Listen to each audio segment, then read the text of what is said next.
हमारा लेसन है where. Where को हम हिंदी में कहाँ कहते हैं और कहाँ का इस्तेमाल कब किया जाता है? जब किसी जगह के बारे में यानी कि लोकेशन के बारे में हम पूछ रहे हों, तब हम वेयर का यूज़ इंग्लिश में करते हैं और हिंदी में कहाँ का यूज़ करते हैं। वेयर को आपको सही बोलना है, यानी कि आपको लिप्स राउंड करके बोलने हैं वेयर, ना कि आपको वेयर वेयर नहीं कहना है। यानी कि ऊपर के दांत नीचे के लिप्स में टच नहीं करने हैं, लिप्स को राउंड करने हैं वेयर। जैसे कि आपने इससे पहले व्हाट, व्हेन, हाउ ये सब सीखा था, उसी पैटर्न पर वेयर। पहला एग्जाम्पल है यहाँ पर, तुम कहाँ रहते हो। तो यहाँ पर देख रहे हैं लोकेशन के बारे में पूछा जा रहा है कि आप रहते कहाँ हैं। तब हम क्या करेंगे, वेयर डू यू लिव। तो आप यहाँ पर देखें कि जगह के बारे में पूछा जा रहा है, वेयर डू यू लिव।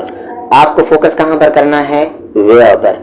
और बाकी जो टेंसेस के सेंटेंस हैं वो आप ऑलरेडी जानते हैं अगर आपने पिछले लेसन्स देखे हैं। तो जैसे अगर यहाँ से वेयर को हटा दिया जाए और सिर्फ इतना रहे डू यू लिव, क्या मतलब होगा, क्या तुम रहते हो। अब वेयर आने से वेयर डू यू लिव, तुम कहाँ रहते हो। आगे यहाँ पर डज है, डज क्यों यूज किया गया, क्योंकि आगे थर्ड पर्सन सिंगुलर है। वेयर डज ही लिव, वो कहाँ रहता है।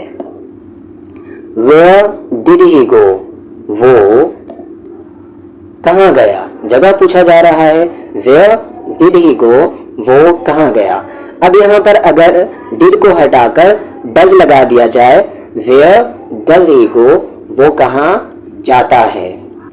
और ही की जगह अगर शी को लगा दिया जाए, वेयर डज शी गो, वो कहाँ जाती है। तो ये सारी चीज़ें आपको ख्याल रखने हैं। एक सेंटेंस से 3-4 सेंटेंसेस कम से कम बनाने हैं। तुम कहाँ जा रहे हो, where are you going, where are you going.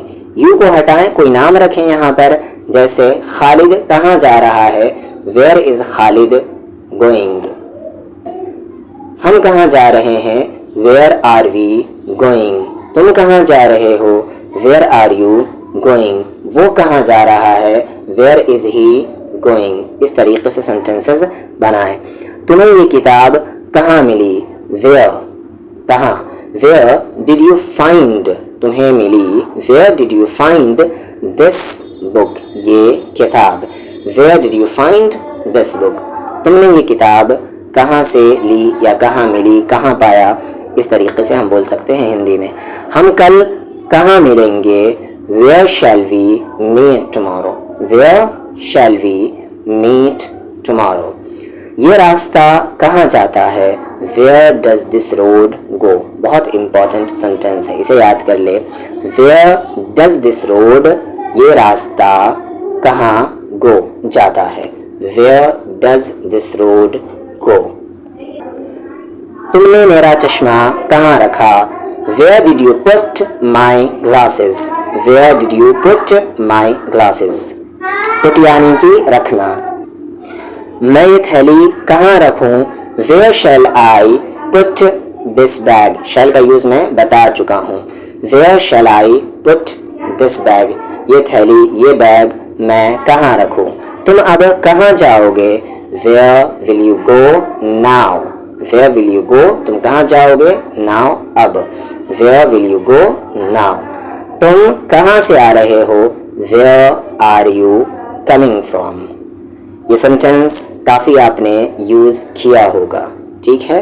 Where यानी कि कहाँ, और जब आखिरी में फ्रॉम रहे तब उसका मीनिंग होता है कहाँ से, ठीक है।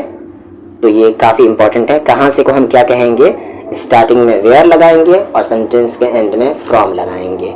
जैसे तुम कहाँ से आ रहे हो, where are you coming from. तुम कहाँ से आए हो, where have you come from. Have to use हुआ क्योंकि ये प्रेजेंट परफेक्ट है। Where have you come from, तुम कहाँ से आए हो। सबसे पहले वेयर और बीच में सेंटेंस रहेगा और एंड में फ्रॉम, तो उसका मीनिंग होगा कहाँ से।